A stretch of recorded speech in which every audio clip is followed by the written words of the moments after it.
Hello everyone, welcome back to Old Trafford Daily. No delay, let's get started. For much of the past few months, the future of Manchester United captain Bruno Fernandes has been surrounded by speculation, with strong interest emerging from Saudi Arabia's wealthiest clubs.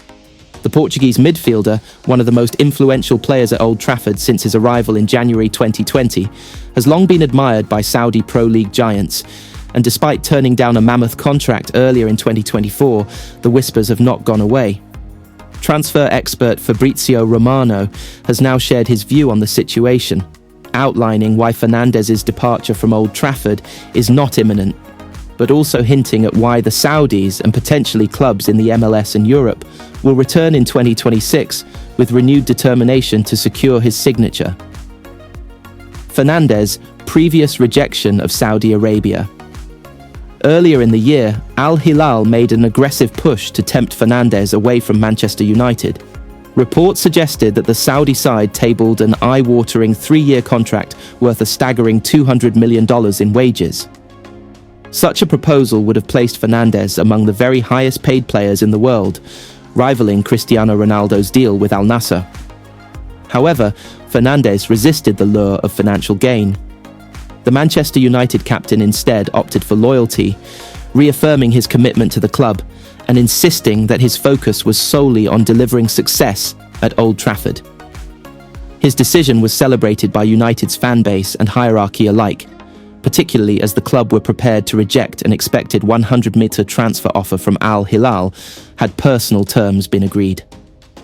By staying, Fernandes showcased not just his professionalism, but also his leadership qualities, the very traits that earned him the armband after Harry Maguire was stripped of the captaincy. Al Ittihad. Enter the frame.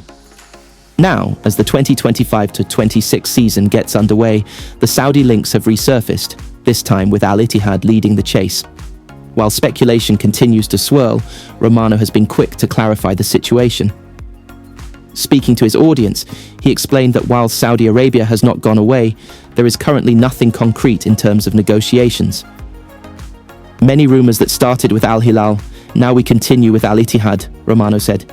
We basically spent the whole 3 months of the summer window with Bruno and Saudi and Bruno.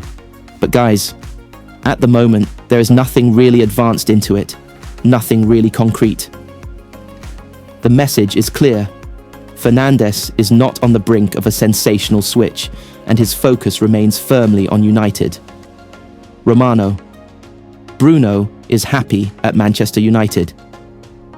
Romano reinforced the point that Fernandes remains content with life at Old Trafford.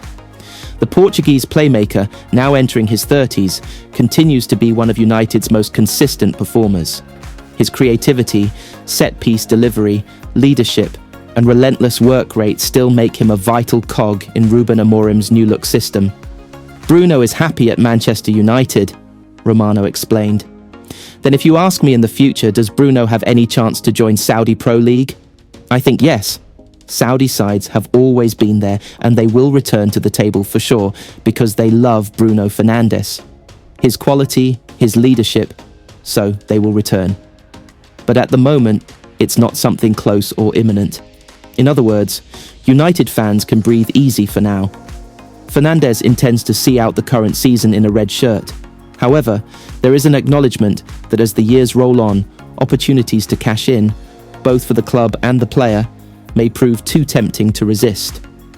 2026, a natural exit point. While Fernandes is tied down to a lucrative $280,000 a week contract until 2027, with the club holding an option to extend for a further 12 months, there is growing belief that 2026 could represent a natural departure point. By then, Fernandes will be approaching his 32nd birthday. His market value will remain high, but Manchester United may be tempted to move on, particularly given their recent heavy investment in attacking midfielders. According to a report from the Daily Mail, Fernandes would be open to leaving United at the end of the 2025-26 campaign, with potential destinations including the Saudi Pro League, Major League Soccer, or another top European club. Crucially, United's transfer activity this past summer adds weight to this possibility. The club spent around 130 minutos on Brian Mbeumo and Matheus Cunha, both of whom have been earmarked for roles in the number 10 positions within Amorim's 3-4-2-1 system. While Fernandes' influence remains undiminished, the additions of Mbeumo and Cunha are seen as the first steps toward a tactical evolution that might eventually phase out the captain's role in his current form.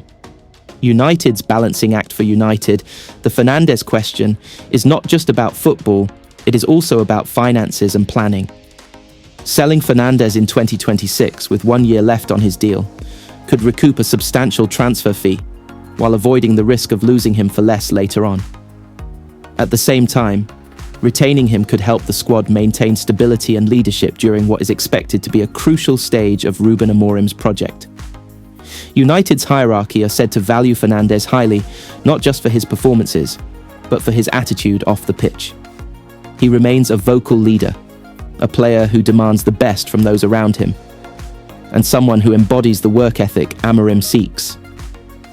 But football is a business, and tough decisions will soon be looming. Saudi Arabia's persistence. The Saudi Pro League's project shows no signs of slowing down. With state-backed financial muscle and a determination to attract the world's biggest names, the league will undoubtedly return for Fernandes. His name, status, and playing style make him an ideal marquee, signing for clubs like Al Hilal, Al Nassr, or Al Ittihad.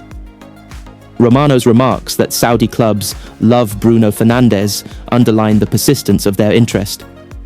Just as Cristiano Ronaldo, Karim Benzema, and Neymar were persuaded to move to the Gulf, Fernandes may eventually be tempted by both financial incentives and the prospect of a new challenge.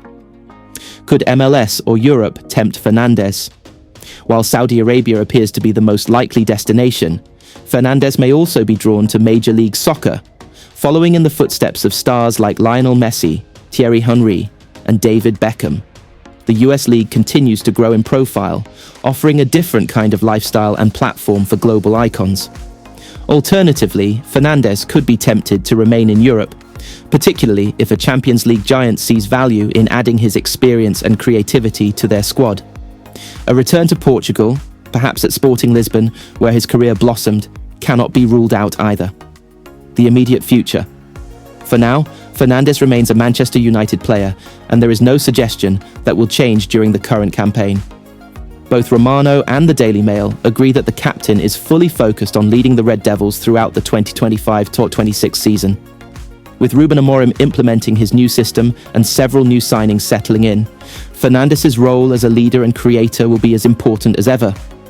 His understanding with Bruno Fernandes, with attacking players like Rasmus Højlund, Antony, and Marcus Rashford, will continue to define United's offensive approach. But beneath the surface, the seeds of an eventual exit have been sown. The question is no longer if Fernandes will leave, but when and where. Conclusion: a waiting game. Until 2026. In summary, Fabrizio Romano's update suggests there is no imminent threat of Fernandes leaving Old Trafford. The captain remains committed, happy, and central to United's ambitions this season. But 2026 looms as a potential crossroads. By then, Fernandes will be entering the twilight years of his career, and United may look to recoup value while reshaping their midfield around newer signings. Saudi Arabia will almost certainly be back with another blockbuster offer, while MLS and Europe also present viable options. For now, United fans can continue to celebrate having their captain, leader, and talisman. But the countdown to the end of the Fernandes era may have already begun.